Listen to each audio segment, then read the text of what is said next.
सहनाववतु सहनौ भुनक्तु सह वीर्यङ्करवावहै तेजस्विनावधीतमस्तु मा विद्विषावहै। ॐ शान्ति शान्ति शान्तिः। ॐ पूर्णमदः पूर्णमिदं पूर्णात् पूर्णमुदच्यते पूर्णस्य पूर्णमादाय पूर्णमेवावशिष्यते। ॐ शान्ति शान्ति शान्तिः।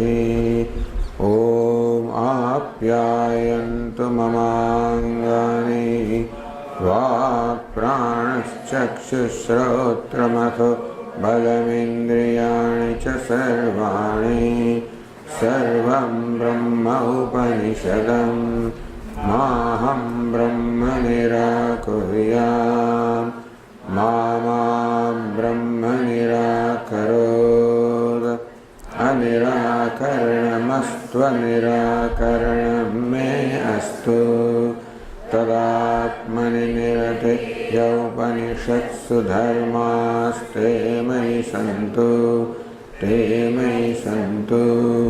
ॐ शान्ति शान्ति शान्तिः।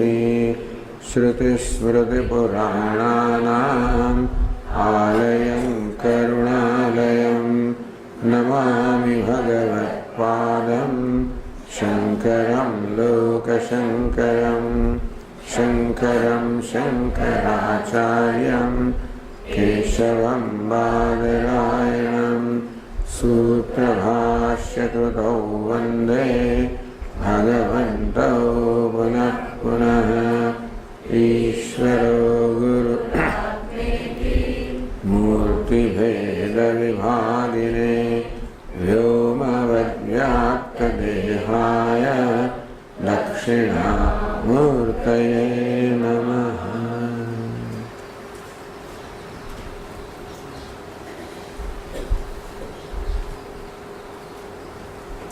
तो सृष्टिનું વર્ણન થઈ રહ્યું છે।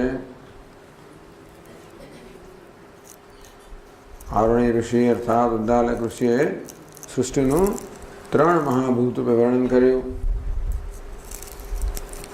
પ્રશ્ન કર્યો કે અન્ય ઉપનિષદમાં જન્મ તૈત્રીયમાં તો 5 મહાભૂત બતાવ્યા છે, તો કહ્યું કે દિંગ માત્ર આરુણી સૃષ્ટિ હે વક્તુમ તેજ ઉદયરેત।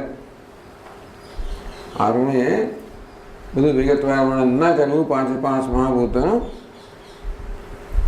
દિંગ માત્ર સૃષ્ટિ વક્તુમ, આ સૃષ્ટિનું એક દિશા દર્શન દિશા સૂચન કરવા પૂરતું 3 મહાભૂતોનું વર્ણન કર્યું।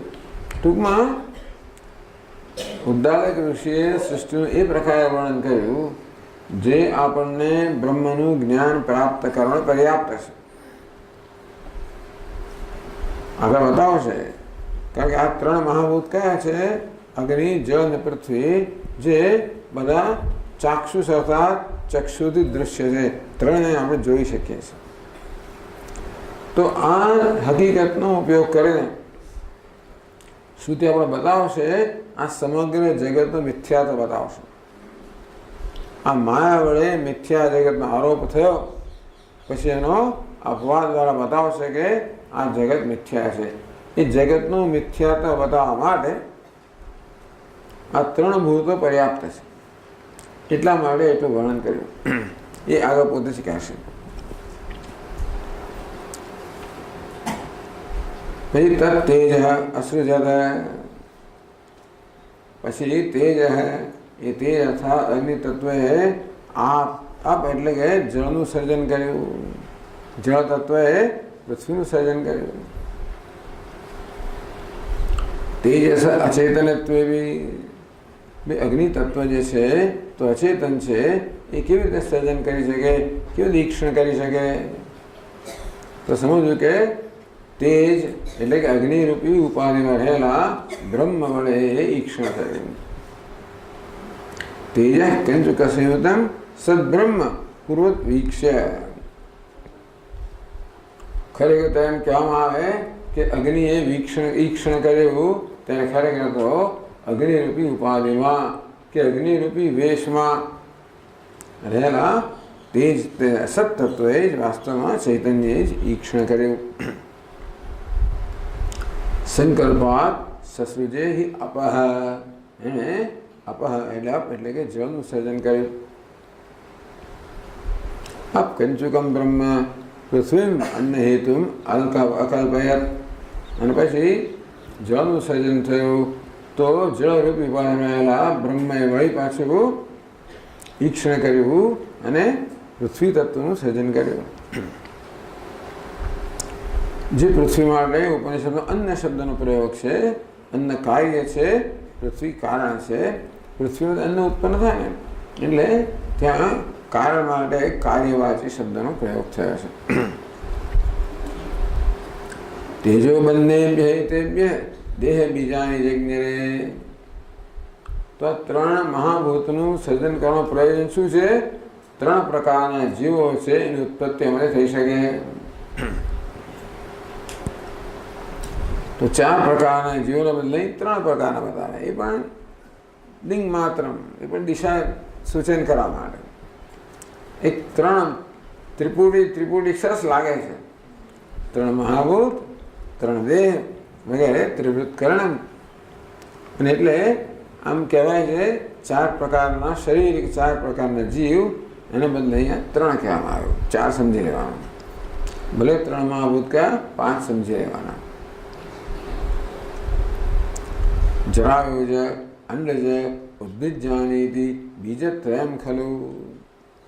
જરાયુમાંથી જન્મેલા, ઈંડામાંથી જન્મેલા, પૃથ્વીમાંથી પૃથ્વીને ફાળીને ઉદ્ભવેલા આ ત્રણ પ્રકારના જીવો જે છે એ બીજ કયા? શેના માટે આ ત્રણ પ્રકારના શરીરમાં જીવ રૂપ પ્રવેશાર્થમ. ખરેખર તો પરમાત્મા બધા ચેતન દેહની અંદર જીવ રૂપે પ્રવેશ કરવા માંગે છે. તત્સૃષ્ટવા તદેવાનુપ્રાવિશત. તૈત્રીય ઉપનિષદમાં કહ્યું કે આ બધું જગત સર્જીને, આ બધા દેહ સર્જીને પછી એ પરમાત્મામાં પ્રવેશ કર્યો. એટલે ઐતરેય ઉપનિષદમાં, છાંદોગ્ય ઉપનિષદમાં, બૃહદારણ્યક, આ બધામાં પ્રવેશ આવે છે. એટલા જ માટે કે જેને જીવ માનવામાં આવે છે એ વાસ્તવમાં સત સ્વરૂપ પરમાત્મા જે છે એ કહેવા માટે. જીવરૂપ પ્રવેશાર્થમ ઐક્ષત બ્રહ્મદેવતા. બ્રહ્મરૂપે જે સતના બધે બ્રહ્મ શબ્દનો પ્રયોગ થયો. બ્રહ્મરૂપી દેવતાએ જીવરૂપે આ ત્રણ દેહમાં પ્રવેશ કરવા માટે ઈક્ષણ કર્યું, કે યોજના કરી કે કેવી રીતે દેહનું સર્જન કરવું. આ ત્રણ દેહ તો સ્થૂળ રહે છે. સ્થૂળ દેહનું સર્જન કરવા માટે સ્થૂળ મહાભૂત જોઈએ. તો કેવી રીતે સૂક્ષ્મ ત્રણ મહાભૂતમાંથી એનું સ્થૂળીકરણ કેમ કરવું, ત્રિવૃત્કરણ કરવું. એ ત્રિવૃત્કૃત એ સ્થૂળીભૂત ત્રણ મહાભૂતમાંથી ત્રણ પ્રકારના દેહનું સર્જન કરવું, પછી એમાં પ્રવેશ કરવો.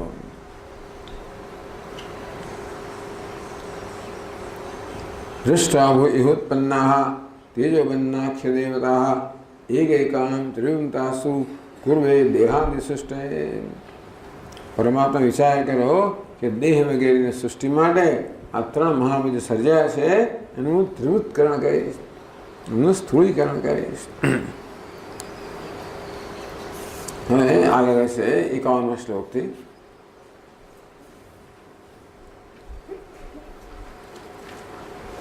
ત્રિવૃત્કરણ એટલે શું?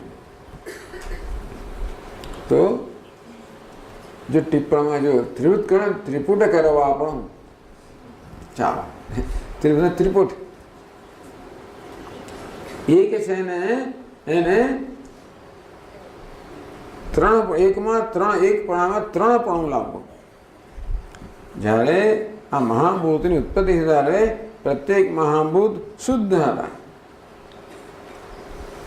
આકાશ, વાયુ, અગ્નિ, જળ, પૃથ્વી આ બધા શુદ્ધ અવસ્થામાં હતા. કોઈ પ્રકારનું મિશ્રણ ન હતું. દરેક એક એક હતા. હવે એક પણ ત્રણ પણ કેમ કરવું? એટલે કે અગ્નિ તત્વ એક છે એને ત્રણ પણ કેમ કરવું? એમાં કે પૃથ્વીને જળનું મિશ્રણ કરવું, જળમાં અગ્નિને પૃથ્વીનું મિશ્રણ કરવું, પૃથ્વીમાં અગ્નિને જળનું મિશ્રણ કરવું, એમ એક પણ છે એમાં ત્રણ પણ કેમ ત્રિવૃત્ત કારણ. તો 51મા શ્લોકમાં કહે છે તેજસ્ય બંનયોરંશૌ અલ્પૌ પ્રક્ષિપ્ય મિશ્રણાत् તેજસ્ત્રિવૃત્કૃતં તદ્વદ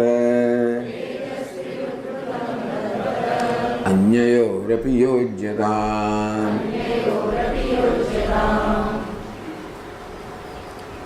તેજસે અન્યયોઃ અલ્પૌ અંશો પ્રક્ષિપ્ય.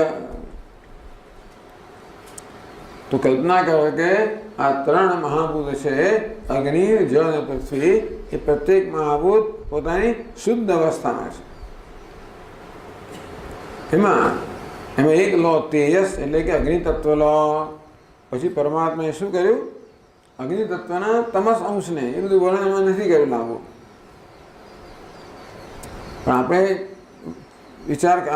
ચર્ચા કરી ગયા કે આ પંચમહાભૂતોના સત્વંશમાંથી જ્ઞાનેન્દ્રિયો અંતઃકરણ સર્જા, પંચમહાભૂતોના રજસ્વંશમાંથી કર્મેન્દ્રિયોને પ્રાણ સર્જા. પછી તમસ અંશ છે એનું આ પંચીકરણ કે ત્રિવૃત્તકરણ થયું. તેજસી તેજસ કહો, અગ્નિ કહો, અગ્નિનો જે તમસ અંશ છે એમાં અબ અન્યયોઃ જળ અને અલ્પ અંશ. એવું નથી કે આખું જળ અગ્નિમાં નાખી દીધું, એવું નથી કર્યું. બધાને ભેગા નથી કરી દીધા. ત્યાં વર્ણન આવ્યું કે ભાઈ આપણે ત્રણ રેસા લઈએ અને પછી એનું આપણે એક દોરડું બનાવીએ, એવું આ ત્રિવૃત્તકરણ નથી. પણ દરેક મહાભૂતમાં બે અલ્પ અંશ ઉમેરવામાં આવે. આ મહાભૂતની પ્રધાનતા જળવાઈ રહે.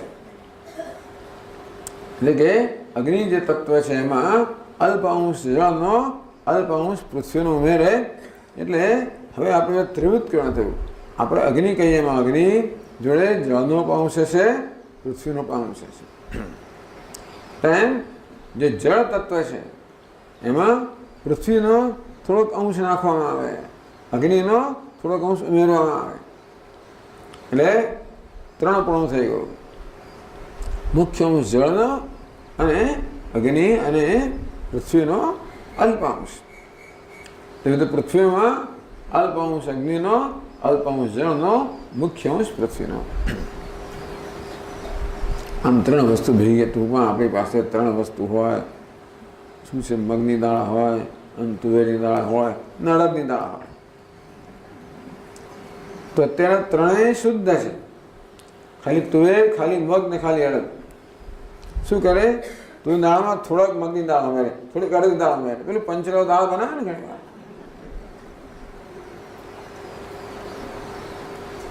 તો આમ કહેવાય મગની દાળ, પણ એમાં થોડીક તુવેરની દાળ નાખી, થોડીક અડદની દાળ નાખી.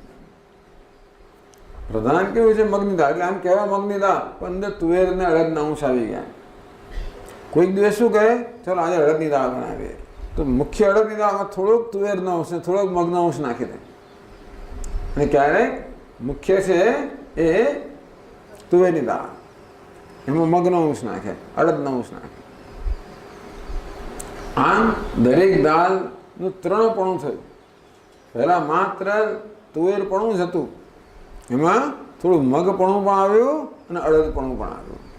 પહેલાં માત્ર અડદપણું જ હતું, એમાં મગપણું પણ આવ્યું, તુવેરપણું પણ આવ્યું. પહેલાં માત્ર તુવેરપણું હતું, મગપણું પણ આવ્યું, અડદપણું પણ આવ્યું. છતાં એને કહેવાય મગની દાળ, કે મગની પ્રધાનતા. પહેલાં થોડા થોડા સ્વાદ આવે, થોડા થોડા. એ પ્રમાણે પંચરવ દાળ કે પાંચ દાળ ભેગી કરતા હતા. પંચમહાભૂત, પંચરવ કહો, ત્રિરવ કહો. હવે આપણે કરીએ એવું જ ભગવાને કર્યું. હવે અગ્નિ, જળ અને પૃથ્વી જે હતા એમાં બીજા બેના થોડા થોડા અંશ ઉમેરી હતા. એમ કરીને જે તૈયાર થયા એ કહેવાય ત્રિવૃત્કરણ, ત્રણપણું થઈ ગયું. એ સૂક્ષ્મના સ્થૂળ થઈ ગયા. મિશ્રણાત તેજ ત્રિવૃત્કૃતમ. તો તેજ તત્વની અંદર જળ અને પૃથ્વીના થોડા થોડા અંશને ઉમેરવાના કારણે એ પછી આ તેજ તત્વ અગ્નિ તત્વમાં ત્રણપણું આવી ગયું, એકપણાને બદલે. તદ્વત અન્યમાપી યોજ્યતામ. તેવી રીતે જળમાં ત્રણપણું, પૃથ્વીમાં ત્રણપણું, આમ ત્રણેય મહાભૂત છે એ સૂક્ષ્મમાંથી સ્થૂળ બની ગયા. તો મિશ્રણ કરી સ્થૂળ બની ગયા. જ્યાં સુધી મિશ્રણ થયું નહોતું ત્યાં સુધી સૂક્ષ્મ અવસ્થામાં હતા. પણ જ્યારે બીજા બે મહાભૂતનું મિશ્રણ કરવામાં આવ્યું ત્યારે સૂક્ષ્મમાંથી સ્થૂળ બની ગયા. એ કેવી રીતે? કારણ કે અહીં કહ્યું, શાસ્ત્રમાં કહ્યું છે માટે.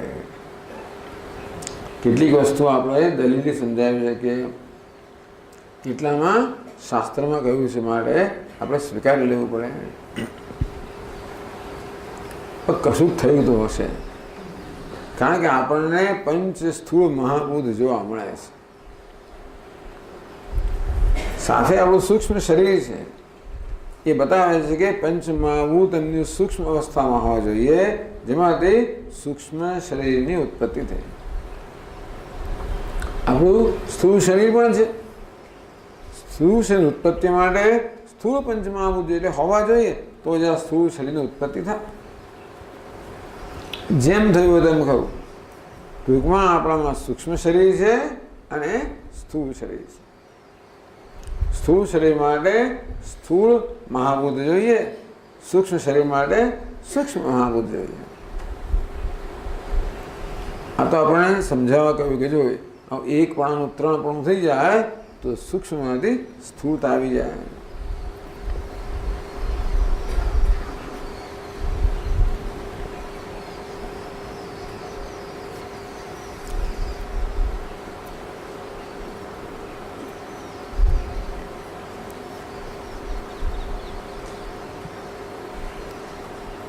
હવે આગળ કહે છે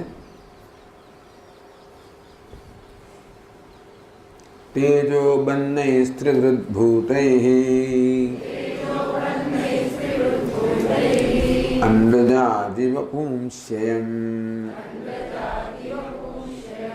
નિર્માય જીવરૂપેણ પ્રાવિશત્તેષુ સર્વતઃ.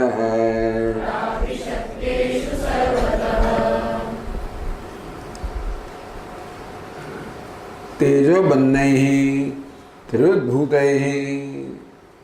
આમ જેનું ત્રિવૃત્કરણ થયું છે એવા આ ત્રણ મહાભૂત એટલે કે આ સ્થૂળ મહાભૂત તેજ અપ અન્ન અથવા અગ્નિ, જળ અને પૃથ્વી. હવે એમને સામગ્રી મળી ગઈ. સ્થૂળ શરીર રચવા માટે સ્થૂળ મહાભૂત જોઈએ, તો સૂક્ષ્મમાંથી પહેલા મહાભૂતનું સ્થૂળીકરણ થયું, એમના અંદર મિશ્રણથી હવે ભગવાનને આ સ્થૂળ મહાભૂત મળી ગયા. એમાંથી પછી એમણે આ સ્થૂળ દેહનું સર્જન કર્યું. અંડજાદિ વપુંસી અયમ નિર્માય.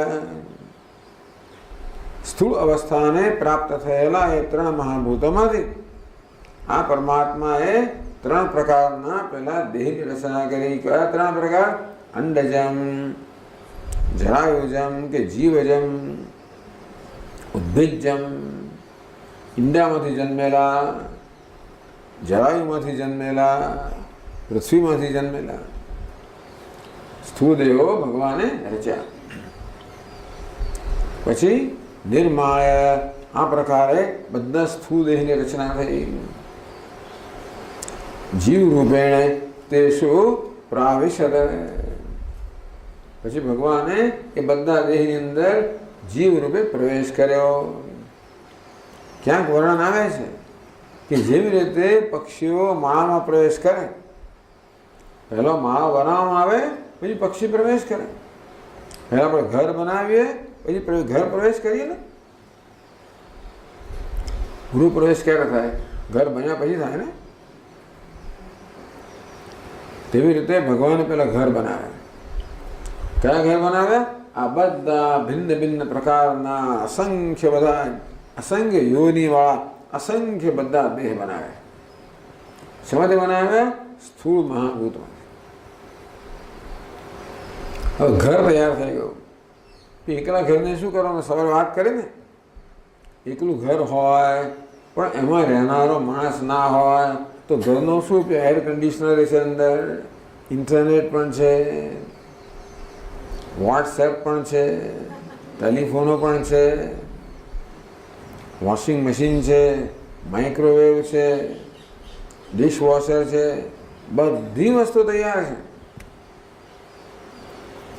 પણ એ બધાનો ઉપયોગ કરનાર જો કોઈ ન હોય તો બધાને શું કરવાનું? અહીં તો આટલામાં આટલું સંક્ષેપમાં વર્ણન કર્યું, પરંતુ ઐત્રેય ઉપનિષદમાં વિગતવાર વર્ણન કર્યું કે કેવી રીતે પરમાત્માએ એક પછી એક જુદા જુદા પ્રકારના દેહોની રચના કરી.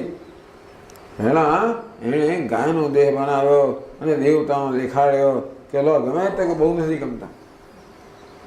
પછી ઘોડાનો દેહ બનાવ્યો તે કાંઈ બરાબર નથી. પછી મનુષ્યનો દેહ બનાવ્યો કે હા સુકૃતમ બધા આ બહુ સારું કામ કર્યું ભગવાન આપણે. એટલે ટીકાકારો કહે છે કે ભલે આ ગાય ઘોડો મનુષ્ય 3 દેહની વાત કરી, બધા દેહ સમજી લેવાના. દેવતાઓ કે એવા દેહની રાહ જોઈ રહ્યા હતા જેમાં પ્રવેશ કરીને એમને સંતોષ થાય. જ્યારે મનુષ્ય દેહનું સર્જન થયું ત્યારે દેવતાઓએ સંતોષ વ્યક્ત કર્યો. હવે એ લોકો આ દેહમાં પ્રવેશવા તૈયાર થયા. ભગવાને ચાલો ત્યારે તમે પોતપોતાના સ્થાન લઈ લો. અગ્નિ દેવતા આંખોમાં પ્રવેશ કરીને આવ્યા, સૂર્ય દેવતા આવ્યા, અગ્નિ દેવતા વાણીમાં પ્રવેશ કર્યો, મુખમાં પ્રવેશ કરીને વાણીમાં આવ્યા, આંખમાં પ્રવેશ કરીને ચક્ષુમાં આવ્યા, વગેરે વગેરે. આ દેવતાએ સ્થાન લઈ લીધા. પછી કે અમને ભૂખ લાગી છે, અમારા માટે અન્ન બનાવો. દેવતા લાગે ઇન્દ્રિયો, એને વિષય જોઈએ ને. ભગવાને વળી પાછા પંચમહાભૂતના પિંડમાંથી અન્ન બનાવે. અન્ને જોયું કે મને ખાઈ જવાના છે, મને ખાવા માટે જ બનાવ્યું છે, એટલે ભાગવા માંડ્યું. કોઈ પોતાને ખવાઈ જાય એવું તો ના જ ગમે. કોઈ પોતાને ખાઈ જાય ના કે ભાગવા માંડ્યો. અન્નને પકડવાનો પ્રયત્ન કર્યો.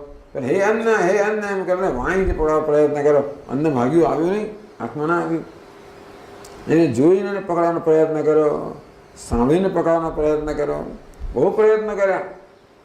અપાન વાયુથી પકડવાનો પ્રયત્ન કર્યો, અન્ન પકડાઈ ગયું. એટલે અપાન વાયુથી અન્નનો આહાર થાય છે.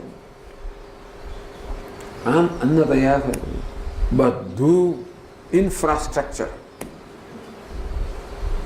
તૈયાર થઈ ગયું. પછી ભગવાન વિચાર કરે કે બધું તૈયાર થયું પણ હું જેની અંદર નહીં હોઉં તો આ બધાનો શું ઉપયોગ? આંખો તો બનાવીએ આપણે, આંખો સરસ સરસ રૂપનું જ્ઞાન લઈ આવશે, પણ કોને માટે? આંખો કે પોતાના માટે જોતી નથી હોતી. આંખો ઈચ્છે કે અમે જે બધા રૂપ રંગનું જ્ઞાન લાવીએ એ દ્વારા અમે કોઈને સંતોષ આપીએ. અંદર આત્મદેવ વિરાજમાન હોય તો પછી આંખો જે રૂપ રંગનું જ્ઞાન લાવે એમને સંતોષ થાય કે અમે આત્માને સંતોષ આવે. અને તેથી ભગવાન કહે તો હું પ્રવેશ કરીશ. ભગવાને પ્રવેશ કર્યો. એટલે પ્રાવિશત તેષુ સર્વતઃ જીવ રૂપેણ પ્રાવિશત તેષુ. આ બધા પ્રકારના દેહની રચના કરીને ભગવાને બધા દેહમાં જીવ રૂપે પ્રવેશ કર્યો. સર્વતઃ સમગ્ર દેહમાં આ નખાગ્રેભ્ય નખના અગ્રભાગ સુધી ચેતન પરમાત્માએ આ બધા દેહમાં પ્રવેશ કર્યો. એટલે સમગ્ર દેહમાં ચેતનતા વ્યાપેલી છે. જરા કોઈ અહીં ટાંકણી ખોસે તો આપણે કંઈક થાય. કાંઈ દેહના કોઈ ભાગની અંદર આપણે ન્યુરોલોજીસ્ટ પાસે જઈએ એટલે જે આપણે ભલાઈ કરે અહીં ટાંકણી ખોસે, ત્યાં ટાંકણી ખોસે, પેલું બાજુ ખોસે, આમ માથો પગ આમ થઈ જાય ટૂંકમાં. ત્યારે ખબર પડે કે આખા દેહમાં કેવી ચેતનતા વ્યાપેલી છે. એની પણ કીડી કરડે તો ખબર પડે. દેહમાં કોઈ પણ જગ્યાએ કીડી કરડે તરત ખબર, કારણ કે ત્યાં ચેતનતા વ્યાપેલી છે. આ નખાગ્રેભ્ય નખના અગ્રભાગ સુધી. આમ પરમાત્માએ આ દેહની અંદર જીવ રૂપે સમગ્ર દેહમાં પ્રવેશ કર્યો. જીવ રૂપે જીવ બની ગયો. જીવ તો કે બનવાનું છે. જીવ રૂપે પ્રવેશ કર્યો. શું કર્યું? એણે દેહમાં અહમ ભાવ સ્થાપિત કર્યા. જેમ કે આપણો ઘડો આ એમ કહેવાય કે આકાશરૂપી પરમાત્માએ પહેલા ઘડાનું સર્જન કર્યું. કોણે? આકાશરૂપી પરમાત્માએ આ ઘડાનું સર્જન કર્યું. એની અંદર પાછું છે કંઈ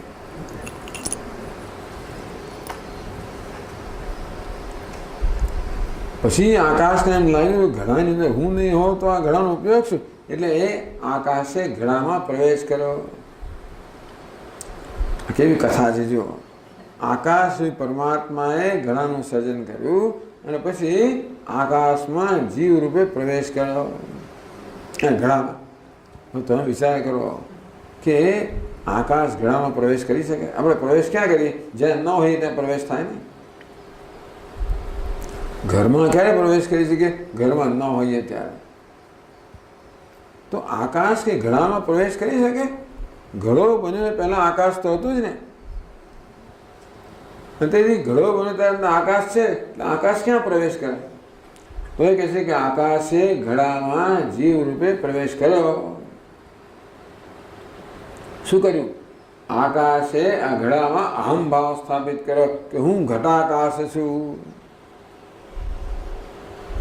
આમ ઘટાકાશ એટલે શું? ઘડાની અંદર મર્યાદિત થયેલું આકાશ ઘટાકાશ. આમ ઘટાકાશ નામની કોઈ હસ્તી છે નહીં. ત્યારે આકાશ ઘડામાં મર્યાદિત થયું જ નથી. પછી કલ્પના કરો કે આકાશના મનમાં આ પ્રકારનો ભ્રમ જન્મે કે હું માત્ર ઘડા પૂરતું જ મર્યાદિત છું. બસ એકવાર આ મગજમાં ભૂસું ભરાય ને એટલે પૂરતું છે. ભૂસું જ ભરવાની જરૂર છે. એટલે માણસો મગજમાં ભૂસું ભરાય કે હું બિલાડી છું એમ થઈ ગયું. શું કારણ ભગવાન જાણે? કંઈક અંદર કેમિકલ ઇમ્બેલેન્સ શું થયું? હું બિલાડી છું. બહુ સમજાય કે તું બિલાડી થી પણ તો માને જ નહીં. બહાર જ ના જાય. બહાર કૂતરા હોય ને. પછી એને માનસ ચિકિત્સક પાસે લઈ ગયા. પેલા એક મોટો અરીસો મંગાવ્યો. પહેલા અરીસામાં ની સામે પોતે ઉભો રહ્યો માને. પછી કે આમાં તને કોણ દેખાય? તો તમે દેખાડો. તો હું માણસ છું કે બિલાડી? તો તમે તો માણસ છે. પછી એને ઉભો રહ્યો. હવે કોણ? હું દેખાઉં છું. તું માણસ છું કે બિલાડી છે? તો માણસ છું. તું બિલાડી કેમ કે મારી વાત ખોલી છે? માણસ છું. કામ પતી ગયું. માની ગયો. ઘેર ગયો. ખુશ થઈને ઘેર ગયો. 2 દિવસ પછી એના ઘરના લોકોનો વળી પાછો ટેલિફોન આવ્યો કે આ ઘરની બહાર નીકળતો નથી હજી. મને ફોન આપો જરા વાત કરો તમે. એને ફોન આપ્યો. આ માણસ ચિકિત્સકે વાત કરી. એટલે ભાઈ તું 3 દિવસ પહેલાં અહીંયા આવ્યો ત્યારે વાત થઈ. તું સમજી ગયો હતો ને કે તું માણસ છે? તને મેં ના સમજો. મેં સમજાવ્યું ને તો તને ખાતરી થઈ ગઈ નહીં કે હું માણસ છું? મને ખાતરી થઈ તો બહાર કેમ જશે? એ કૂતરાને ખાતરી ક્યાં થઈ છે? કૂતરાને ક્યાં ખબર છે કે હું માણસ છું?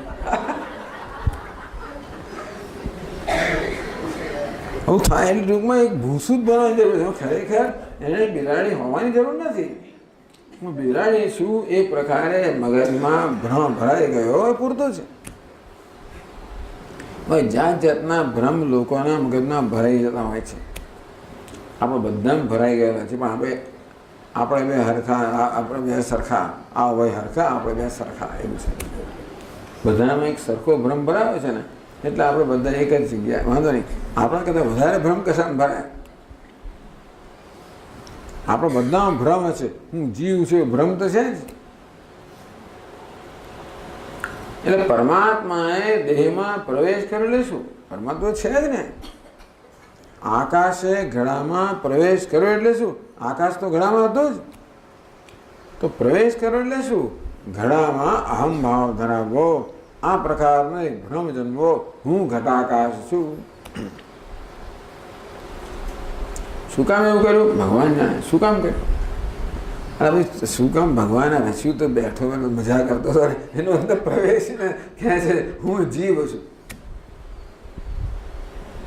લોકોને આ સમજ જ નથી થાય કેવી રીતે માણસ જાણી જોઈને આવી રીતે કોઈ દાડો મુશ્કેલીમાં પોતે અંદર કોઈ ઝંપલાવે ખરો. જાણે છે કે આમાં માછલીઓ ને મગર ને બધી વસ્તુ તો એ માણસ ઝંપલામાં પછી માછલીઓ કાપે. હવે મને માછલીઓ ડંખે છે ને મગર મને આમ કરે એટલે અંદર ગયો શું કામ. તેવી રીતે આ ઈશ્વરે પરમાત્માએ આ દેહમાં પ્રવેશ કર્યો એટલે દેહ અહમ ભાવ ધરાવે કે હું દેહ છું. બસ હું સ્થૂળ દેહ છું, સૂક્ષ્મ દેહ છું, મન છું, બુદ્ધિ છું, આટલું જ મર્ત્ય છું, મૃત્યુને અધીન છું. એટલે બિલાડી થઈ ગઈ મર્ત્ય છે. કોણ આવો ખ્યાલ અમર જે છે એ ખ્યાલ ધરાવે છે હું મર્ત્ય છું. જે જ્ઞાન સ્વરૂપ જે ખ્યાલ ધરાવે છે હું અજ્ઞાની છું. જે આનંદ સ્વરૂપ છે એ ખ્યાલ ધરાવે હું દુઃખી છું. મર્ત્ય મર્ત્ય તો કશો વાંધો નહીં પણ મુખ્ય વસ્તુ એ હું દુઃખી છું. બીજા જો દુઃખ ન હોય તો આપણે બીજી કોઈ તકલીફ નથી.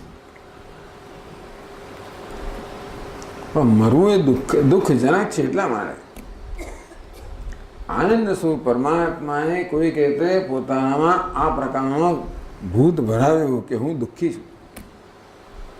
જ્ઞાન સ્વરૂપ પરમાત્માએ કોઈ કહેતે આ ભૂત પોતાનામાં અંદર પ્રવેશ કરાવ્યો કે હું અજ્ઞાની છું.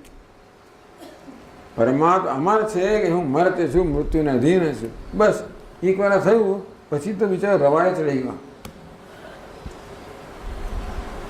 પછી એ અમારો ઘણો પ્રયત્ન કરે છે, સુખી થવાનો પ્રયત્ન કરે છે, એ જ્ઞાન મળે પ્રયત્ન કર્યા જ કર એટલે રવાડે ચડાવે. કોને? માયાએ રવાડે ચડાવે. કોને? પરમાત્માને રવાડે ચડાવે. વિચાર કરો. માયાએ પરમાત્માને રવાડે ચડાવે એમ કહેવાય.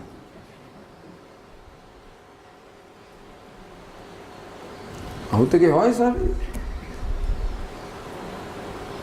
એ બ્રહ્મને આવું થાય, પરમાત્માને આવું થાય તો કોને થાય? કે બીજું કોઈ છે જ નહીં ને. એ સિવાય કોઈ હોય ચેતન તો બીજા કોઈ થાય. જીવ નામની કોઈ જુદી અસ્તિત્વ છે, એક જ વસ્તુ છે. કોણ છે? સત સ્વરૂપ પરમાત્મા. એ બીજું કોઈ છે નહીં ચેતન. અંતેથી જે આ પ્રકારનો ભ્રમ ધરાવે છે કે હું મર્ત્ય છું, અજ્ઞાની છું, દુઃખી છું, અલ્પ છું, દીન છું, હીન છું, અસહાય છું, નકામો છું, કોઈ કામ નથી. અનેક પ્રકારની લો સેલ્ફ એસ્ટીમ, ઇન્ફિરિયોરિટી, કેટલા બધા લઘુતા ગ્રંથિઓ, પોતાના વિશે હીનતાની ભાવના, આ બધું કોણ ધરાવે છે? બ્રહ્મ ધરાવે છે. આવું તમે કહો ને એટલે પેલા વૈષ્ણવ આચાર્ય કે શું વાત કરે એટલે એમાં બસવાણી કે ના જીવ જુદો હોય ભગવાન જો ભગવાનનો ના થાય એટલે ભગવાન જુદો છે. એ શું કે પરમાત્મા જુદો છે, જીવ જીવને આ બધા ભ્રમ પરમાત્માને હોતા છે. વેદાંતિન જ્યારે એક અદ્વિતીય તત્વની વાત કરે ત્યારે એ સિવાય બીજું કોઈ તત્વ જ જ્યારે ના હોય ત્યારે જે આ દુઃખી થાય છે એ જ તત્વ દુઃખી થાય એવું જ કહેવું બને આપણે. એ સમજાવવામાં કહેવામાં આવ્યું કે પરમાત્માએ આ દેહનું એટલું ઉપાધિનું સર્જન કર્યું અને પછી એમાં પ્રવેશ કર્યો. એણે અહમ ભાવ ધારણ કર્યો. હું દેહ છું, બસ આટલો જ છું. આકાશે ઘડામાં પ્રવેશ કર્યો, અહમ ભાવ ધારણ કર્યો. હું ઘટાકાશ છું. પછી રવાડે ચડે, પછી મોટું થવાનો પ્રયત્ન, પછી આટલું જ છું, મોટું થવાનો પ્રયત્ન કરે. અને પછી આમાં કામ પૂરું થાય બીજામાં જાય, પાછું મોટામાં જાય. ચાલો તો એ લાગે કે હું હજી નાનું છું, બીજા મોટામાં જાય, હજી નાનું છું, વધારે પડતું મોટું થઈ ગયું તો પછી નાનામાં જાય. આ પ્રકારે ગયા જ કરે એકમાંથી બીજામાં. પણ એને જે મૂળ વસ્તુ ચાલે છે કે હું અલ્પ છું, મર્યાદિત છું, કશું પણ કરવાથી એ મર્યાદિત પણ જવાનું ને કંઈ છે નહીં, એ વસ્તુ જાય કેવી રીતે? આકાશમાં ખરેખર મર્યાદિત પણ હોત તો એ ગયું હોત. જેમ 10મો છોકરો ખરેખર ખોવાઈ ગયો હોત તો મળ્યો હોત.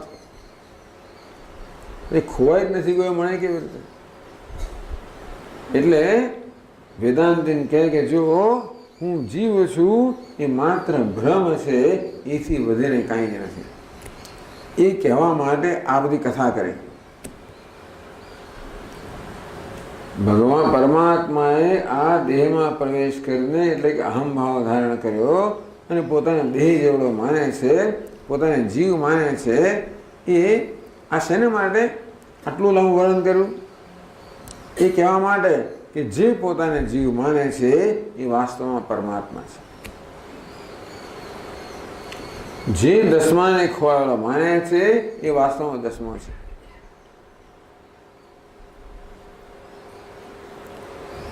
અને તો પછી એનું જીવ પણ માત્ર ભ્રમને કારણે છે, કોઈ વાસ્તવિકતા નથી. ભ્રમ તો જ્ઞાનમાંથી જન્મ માટે જ્ઞાનથી ભ્રમ દૂર થાય તો એ જીવ પણ દૂર થઈ જાય. દસમો ખોવાઈ ગયો છે એ માત્ર ભ્રમ છે. તો ઉપદેશ ત્યારે થાય કે તું દસમો જતા રહે, એ ભ્રમ જતો રહે તો દસમો મળી જાય. એટલે કે આ બધો સંસાર અજ્ઞાનમાંથી જન્મેલો છે. તેથી માત્ર જ્ઞાનથી દૂર થાય, બીજા કોઈ પ્રયત્નથી દૂર ના થાય, એ સમજાવવા માટે આખી આટલી મોટી કથા કરી. કથા જ છે આ બધી, બીજું કાંઈ નથી. આવું તો કે જીવમાં પ્રવેશ થયો હોય એ કથામાં ચાલે બધું.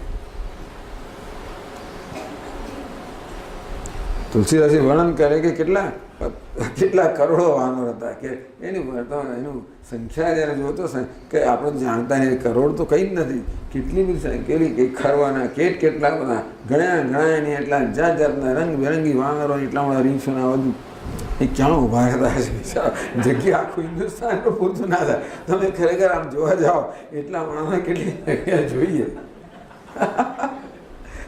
પણ ચાલે, કથા બધું ચાલે.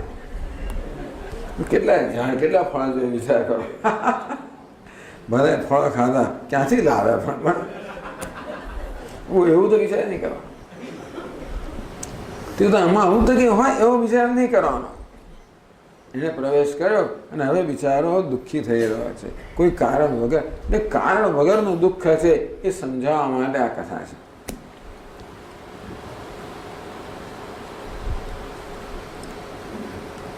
તો જીવ કોને કહેવાય? 53મા શ્લોકમાં કહે છે અહંકારસ્તુ ચૈતન્ય સંયુક્ત પ્રાણધારણાદ જીવસ્યાત સર્વદેહેષુ વ્યાપ્નોત્યાપાદમસ્તકમ.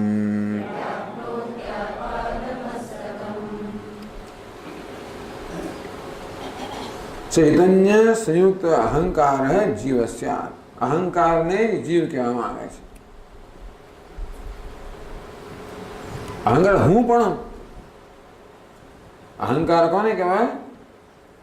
દેહની અંદર તાદાત્મ્યને કારણે જે હું પણ જન્મે એને અહંકાર કહેવાય. બાકી ચૈતન્યમાં હું પણ ક્યાંય છે નહીં. ચૈતન્ય કહેવાય સર્વવ્યાપક છે. આકાશ જેવી રીતે સર્વવ્યાપક છે, તેથી એમાં હું પણ કે મર્યાદિત પણ છે જ નહીં. એક આકાશ એ ઘડા જેવા હસ્તીમાં અહંભાવ કરીને એમ કહે કે હું ઘટાકાશ છું. બસ એ ઘટાકાશના ખ્યાલને જ અહંકાર કહેવામાં આવે છે. તેવી રીતે સર્વવ્યાપક ચૈતન્ય પોતાના દેહ જેટલો દેહ પૂરતો મર્યાદિત માને. તો હવે દેહની અંદર તાદાત્મ્યને કારણે જે ખ્યાલ જન્મે એને અહંકાર કહેવામાં આવે. આપણે આપણી રોજબરોજની ભાષામાં અહંકાર શબ્દ વાપરીએ ગર્વ માટે. અહંકાર છે અભિમાની. અહીં અહંકાર એ અર્થમાં નથી. અહંકરણમ, જેનામાં અહમ નામની વસ્તુ છે જ નહીં, એ ચૈતન્ય સર્વવ્યાપક ચૈતન્યમાં એક ઉપાધિમાં તાદાત્મ્યને કારણે હું માત્ર આટલો જ છું, એક વ્યક્તિ છું, બીજા બધા કરતા જુદો છું. અને એક જે સર્વવ્યાપક છે એ કેવી રીતે બિચારો જુદાઈનો અનુભવ કરે છે? સર્વવ્યાપક છે, પરંતુ એક દેહમાં અહંભાવ કરવાના કારણે એ માને છે કે હું એક આત્મા આટલો જ છું, બીજા બધા દેહમાં જુદા જુદા આત્મા છે, એ બધા કરતાં હું જુદો છું, એકલો છું, અનેકમાંનો એક છું, એકલો છું, અતુલો છું. આ બધા લોકો મારા પર આક્રમણ કરવા તૈયાર છે, હું ભયભીત છું, મારે રક્ષણ કરવાનું છે, આખો દડો લડતો હોય દુનિયા સાથે. સ્વામી કે નિંજા એટલે અમેરિકાની અંદર બાળકોની રમતમાં એક નિંજા નામનું એક પેલું પાત્ર આવે, લડતું જોઈએ, માર ખાય ને પાછું ઊભો થાય, પણ માર ખાય ઊભો થાય, નિંજા બેભાન પાછું ઊભો થયો.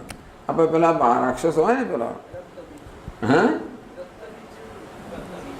રક્તબીજ, હા મહિષાસુર બધા એવા જ હતા. પછી પેલો શુંભ નિશુંભ આપણે ગયો પાછું ઊભો થાય, માર્યો પાછું.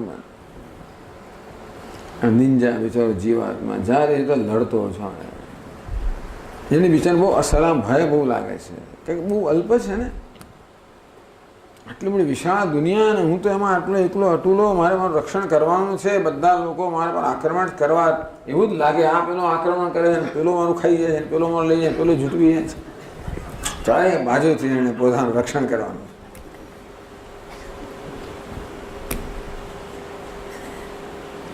આખી જે એમાં ને એમાં જતું જ રહે.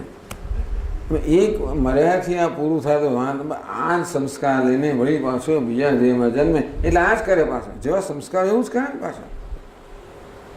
જે કરવાની ટેવ પડી હોય એ પ્રકારના સંસ્કાર કે વાસના હોય એટલે એવું જ જન્મીને પછી આવું આવું જ કરે.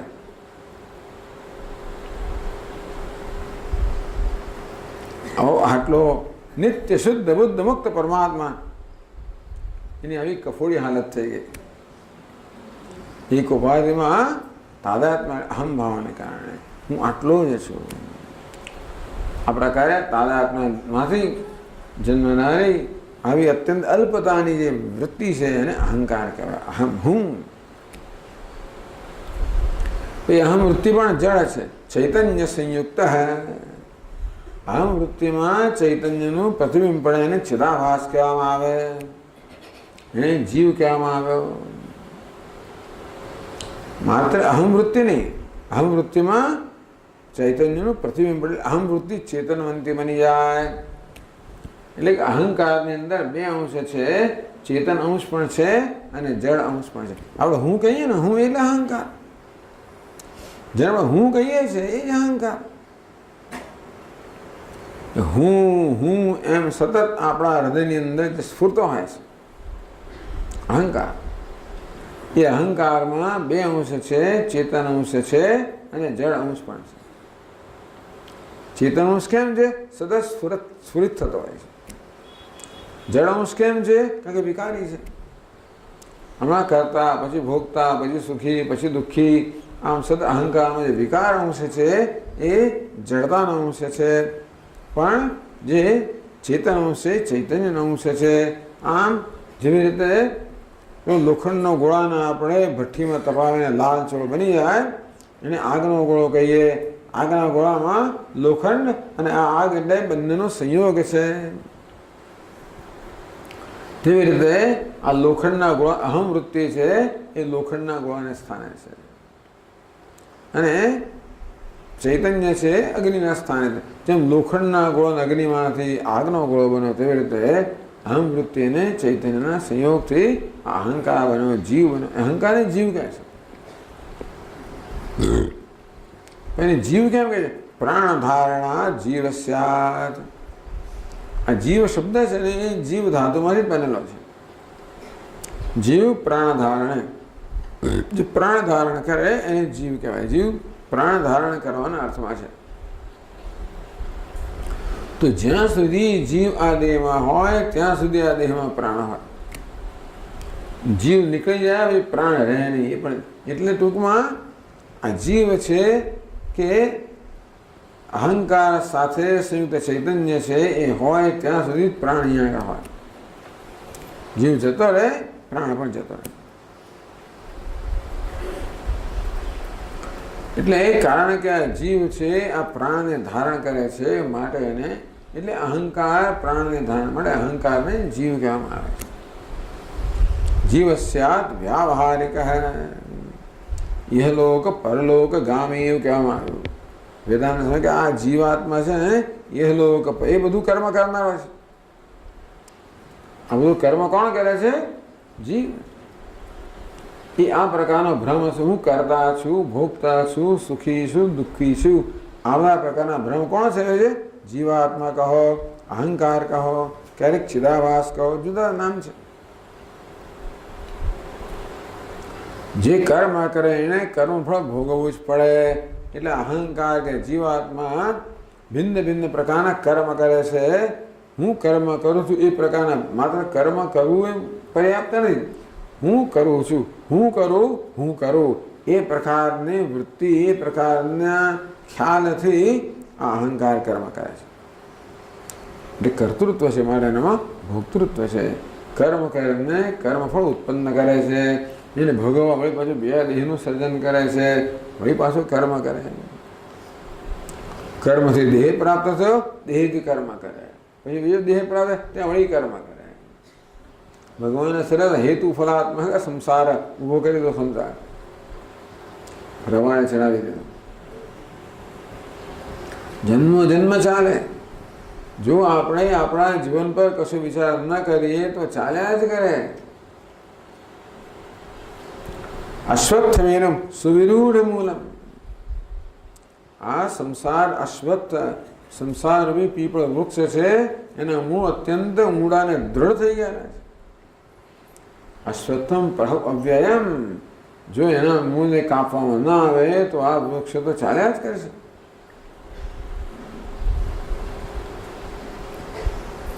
જીવસ્યાત સર્વદેહેષુ વિચરો ઇહલોક પરલોકગામી.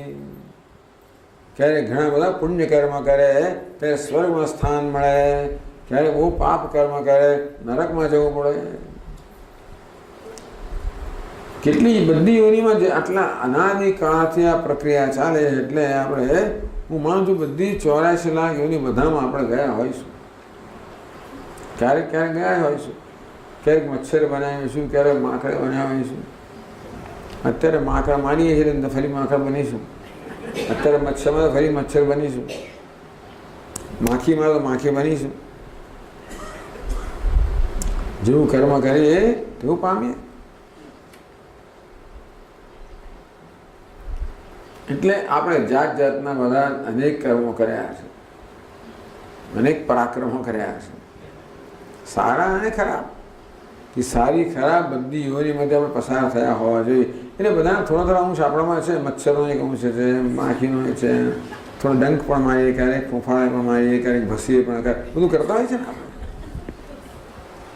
ક્યારેક કૂતરાને એમ ભસીએ, ક્યારેક સાપને એમ ફૂંફાળા મારીએ, ક્યારેક પેલા પીંછીને જેમ ડંખીએ, ક્યારેક જ્ઞાનીને એમ ગૂંથું મારીએ.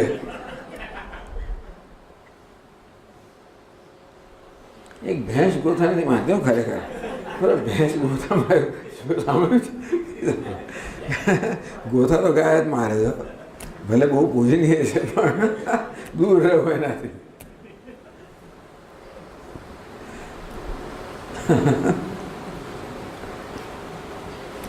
એટલે આપણે જુદા જુદા પ્રસંગે જુદી રીતે વર્તીએ છીએ, બતાવે છે કે આપણામાં તો સંસ્કાર છે. આ જઈને આવેલા હોય છે. આ છે જીવની કથા. આ શું થયું? અધ્યારોપ થયો. બસ આ પૂરું થયું. અધ્યારોપનું પ્રકરણ પૂરું થયું. વ્યાપનોતિ આપાદ મસ્તકમ. અહંકાર કહો, જીવાત્મા કહો, એ દેહની અંદર આપાદ મસ્તકમ, પાદથી મળીને મસ્તક સુધી સમગ્ર દેહમાં વ્યાપેલો છે. નખના અગ્રભાગ સુધી કહો કે પગથી મળે ટો ટુ, શું છે ટો ટુ ટીપ, નખ શીખ. હા ગુજરાત નખ શીખ. નીચે નખથી મળીને શિખા સુધી બધે વ્યાપ્ત છે. અંગ્રેજીમાં કે ટો ટુ ટીપ. ટો એટલે આપણો અંગૂઠો પગનો ત્યાં સુધી વ્યાપેલો છે. કોણ? જીવાત્મા કહો, ચૈતન્ય કહો. આ પ્રકારે આખું સૃષ્ટિનું પ્રકરણ પૂરું થયું. તો બે વસ્તુના સૃષ્ટિની વાત કરવામાં આવી. આ જગતના સર્જનની વાત કરવામાં આવી. જો એટલે આ જીવના સર્જનની તો કહેવાય, પણ જીવ કેમ આવ્યો એ પણ વાત કરવામાં આવી. ભોગ્ય અને ભોગતા, દૃશ્ય અને દ્રષ્ટા, આ બંનેનું સર્જન કેમ થયું એવા, બસ એમાં આખું જગત પૂરું થઈ ગયું ને. આટલું સમજીએ એટલે કેવી રીતે આ જગતનું સર્જન. આપણા અત્યારે જે જીવન જીવીએ છીએ એમાં બે વસ્તુઓ છે, દ્રષ્ટા અને દૃશ્ય. એટલે એ બંનેના સર્જનની પ્રક્રિયાનું વર્ણન. એટલે આપણે ખબર પડે, હા હવે હું સમજ્યો. શું સમજ્યો? કેવી રીતે સત સ્વરૂપ પરમાત્મામાંથી આ બધું થયું છે એ કથા આપણને કહી. આમ આ છે ને, અને શાસ્ત્રીય આરોપ, આ તો ઉપનિષદ પોતે આરોપ કર્યો. આપણે આરોપ લઈને જન્મ્યા જ છીએ, પણ એ અજ્ઞાનથી થયેલો આરોપ છે. પણ ઉપનિષદે આરોપ કર્યો, અધ્યારોપ કર્યો. કેવો અધ્યારોપ કર્યો? વિચારપૂર્વક અધ્યારોપ કર્યો, વ્યવસ્થિત અધ્યાય, જેથી આપણે સમજી શકીએ અને આપણે અપવાદ કરી શકીએ. અધ્યારોપ અપવાદાભ્યામ નિષ્પ્રપંચમ પ્રપંચતે. અધ્યારોપ અને અપવાદની પદ્ધતિથી જે નિષ્પ્રપંચ બ્રહ્મ છે એનું પ્રપંચતે, એને વિસ્તારથી સમજાવવામાં આવે છે, એનો બોધ આપવામાં આવે છે. જ્ઞાન અનુસૃત્ય, એ જ્ઞાન અનુસરણ કરીને હવે અપવાદનું પ્રકરણ શરૂ થાય છે. તો જો 54નો શ્લોક વાંચીએ આપણે.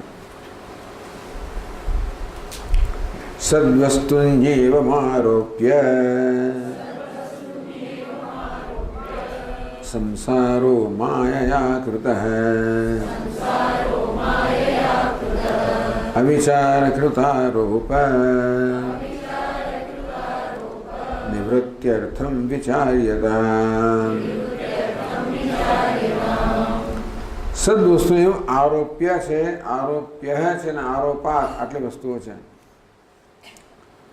આ ટીકા આરોપ્ય પાઠ તો કંઈ ખોટો લાગે છે. આરોપ્ય તો અંદર ગોઠવાતું નથી, એ લેપ અંત થયો.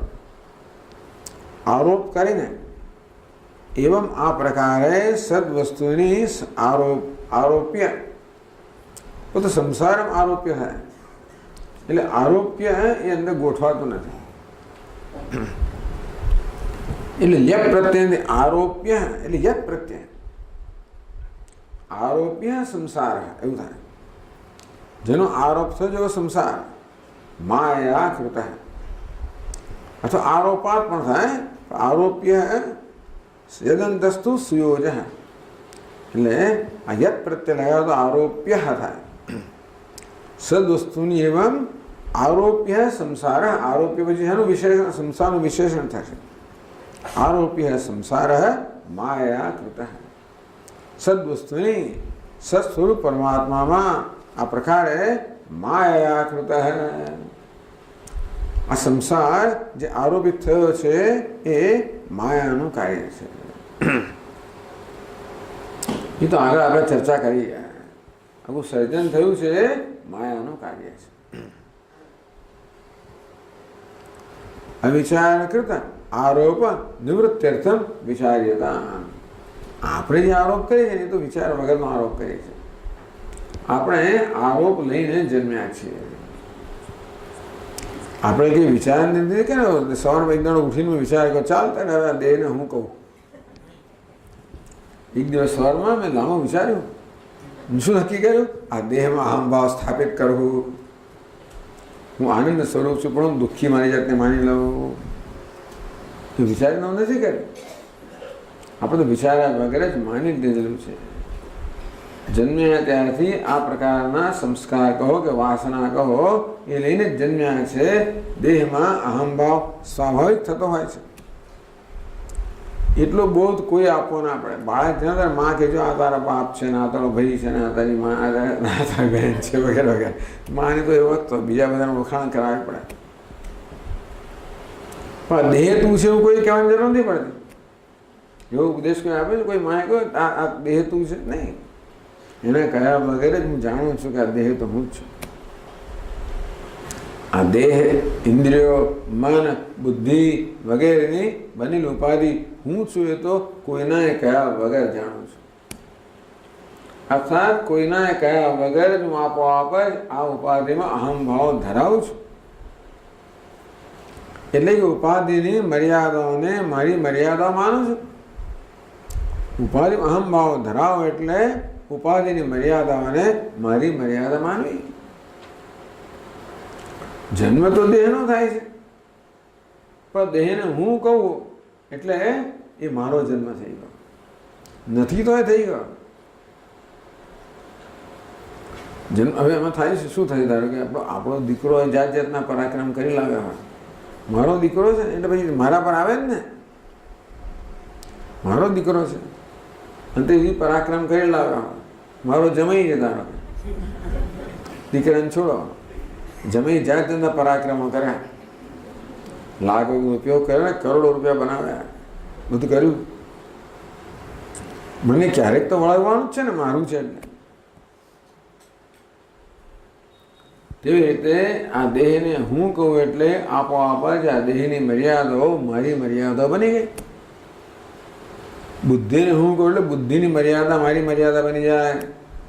મનને હું કહું એટલે મનની મર્યાદા મારી મર્યાદા બની જાય. એટલે ખરેખર હું મર્યાદિત હોવું જરૂરી નથી, હું મર્યાદિત મર્યાદા માનું છું એટલું પર્યાપ્ત છે. એ અમર્યાદિત છે, પોતાને મર્યાદિત માને છે. જે 10મો છે એ પોતાને 9મો માને છે. અનંત છે એ પોતાને અલ્પ માને છે. રજ્જુ છે ને બધાને સર્પ માને છે. જેમ કોઈ રજ્જુને સર્પ માને તેવી રીતે અનંત આત્માને અલ્પ માને છે, આનંદ સ્વરૂપ આત્માને દુઃખી માને છે. આ દુઃખ ક્યાં છે? બધા ઉપાધિના ધર્મો છે. ટૂંકમાં આ પ્રકારે આપણે કોઈ પ્રકારના વિચાર વગર આપણા પર આરોપ કરતા હોઈએ છીએ. વિચાર કરીને વસ્તુ કરીએ તો ખોટો વિચારો સાચા રીતે જતી રહે, આ તો વિચાર જ નથી કરવાનો.